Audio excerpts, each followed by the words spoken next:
Managing people can be very difficult because there are so many different types of people with different personalities.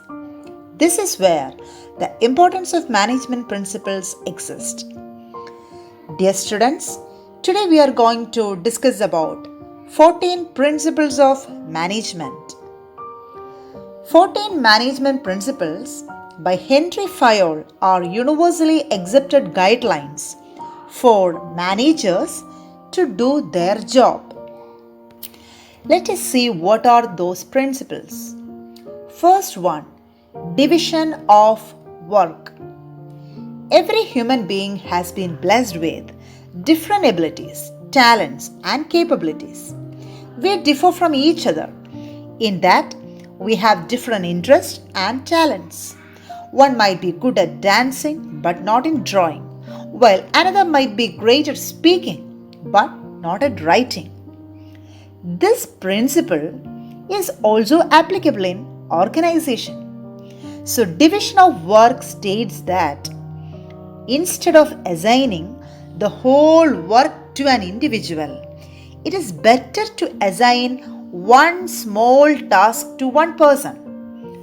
But before assigning the task to anyone, we have to make sure that he or she possess the required skill, capability, knowledge, and will to perform that task effectively and efficiently. Second thing is, if the same task is performed by a person again and again, he or she gains specialization, increased productivity, accuracy, and the speed of work. So, simply, division of work means dividing the full work of the organization among individuals, which will lead to specialization. Second one, authority and responsibility. Authority is the power to give orders and get it obeyed, or in other words, it is the power to take decisions. Responsibility means state of being accountable or answerable for any obligation or obligation to complete a job assigned on time. In other words, authority and responsibility are the two sides of a same coin.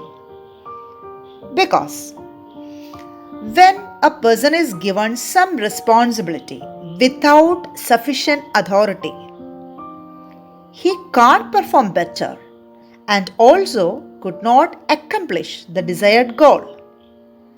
Secondly, if there is excess authority being delegated to an individual without matching responsibility or without assigning him responsibility, then the delegated authority will be misused in one way or the other. So, authority and responsibility should go hand in hand. Third one, discipline. Discipline means a prescribed code of conduct or a pattern of behavior.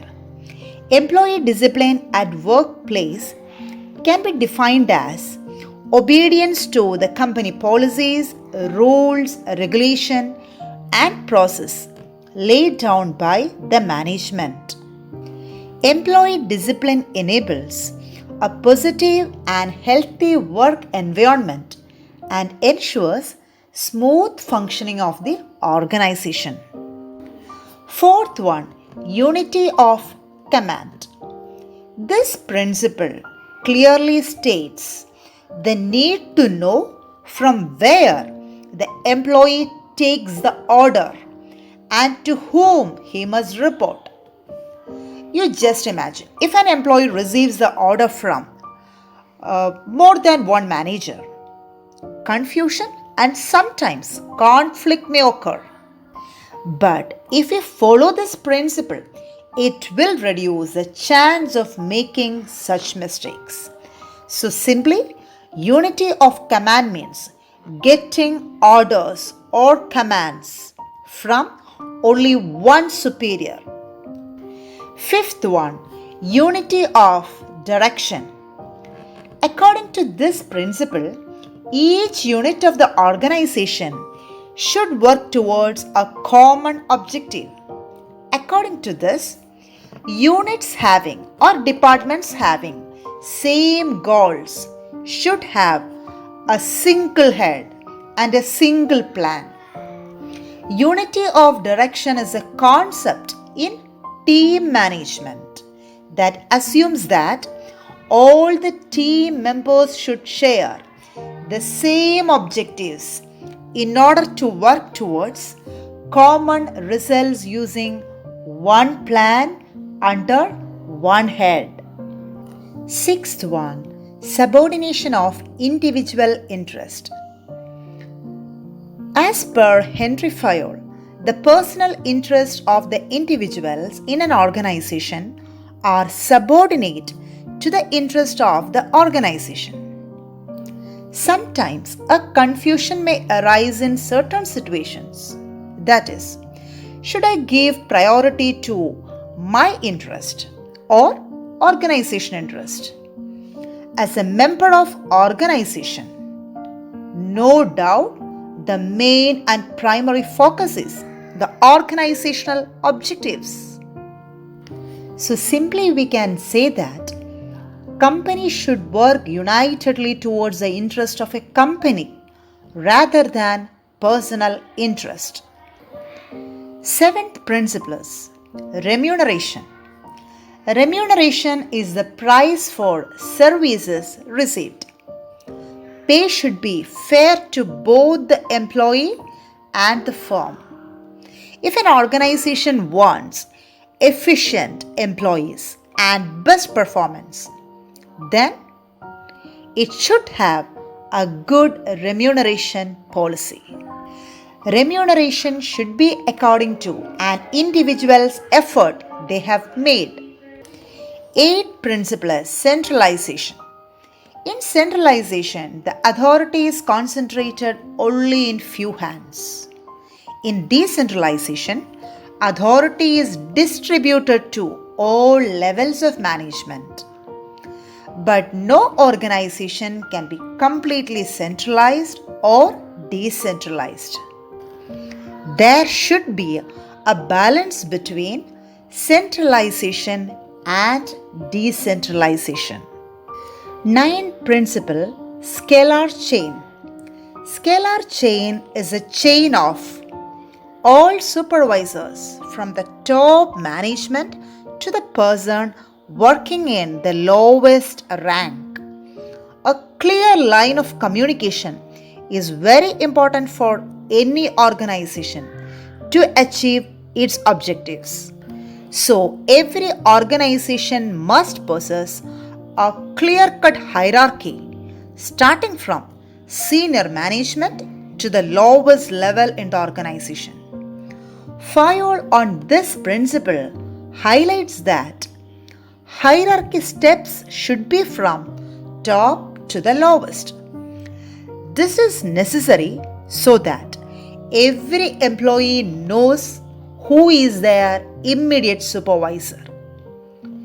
Also, they should be able to contact in emergency situations. So, as per this principle of scalar chain, the flow of any communication has to follow a predefined path.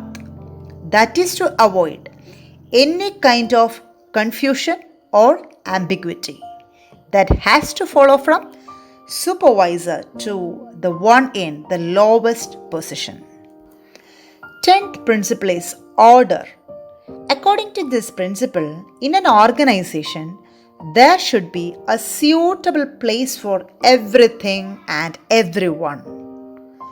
That means everything and everyone should be at its right place. 11th principle, equity. This principle states that managers should be kind and fair towards their workers. All workers should be treated alike, and there should be no discrimination on the basis of sex, religion, caste, belief, etc. All the employees should be treated equally and impartially. 12th principle is stability. An employee delivers the best if they feel secure in their job. It is the duty of the management to offer job security to their employees. That means there should not be frequent termination and transfer. So, stability of tenure, this principle states that management should provide the feeling of job security among employees so that they will contribute their maximum in the organization. 13th principle is initiative. Initiative means to start, to begin, or to instruct in a project. Here in this principle, Fayol suggested that each employee should be given an opportunity to take some initiative in framing a plan as well as in determining the steps to be taken at each level for proper execution of the plan, so that he will feel a sense of belongingness. This will in turn result in increased productivity and efficiency. Last principle is esprit de corps. Management should promote a team spirit of unity and harmony among employees. This principle suggests that every employee in the organization must consider him as a part of the organization, because team contribution is better than individual contribution. So, it is the responsibility of the management to motivate their employees and be supportive of each other.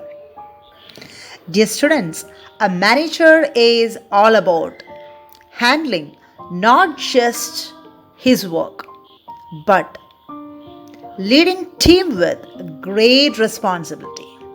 Being a good manager requires a blend of different skills and knowledge regarding management principles. Thank you.